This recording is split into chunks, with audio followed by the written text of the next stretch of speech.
They met young, just old enough to believe in forever, just naive enough to think love alone could make it real. Jordan and Elise were the kind of couple people pointed at and said, yeah, they're meant for each other.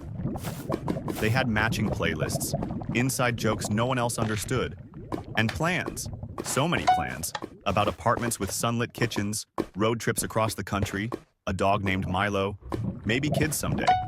They loved each other loudly, fully, honestly.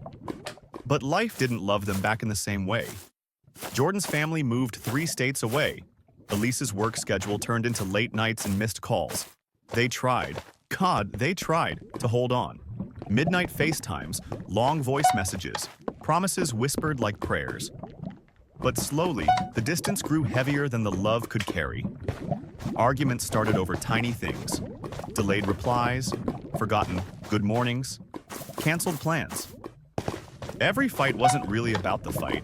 It was about the fear that they were slipping out of each other's lives. One day, Elise finally said the words they'd both been avoiding. I don't want to lose you, but I feel like I already am. Jordan didn't argue. He just stared at her, eyes full of everything he wanted to say but couldn't fix. I want forever with you, he whispered, voice cracking. You know that, right? I do, she said, tears falling. But wanting isn't enough anymore.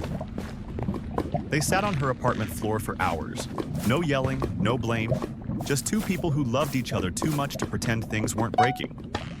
When they finally let go, it wasn't because the love was gone. It was because the world around them wouldn't bend enough for them to stay. They promised to stay friends, knowing they wouldn't. They hugged goodbye, knowing it wasn't really goodbye. Not for their hearts. Months later, they both still paused when a certain song played. Still checked old photos. Still whispered, what if? Because sometimes the hardest kind of love is the kind that's real, deep, once in a lifetime, and still not meant to last.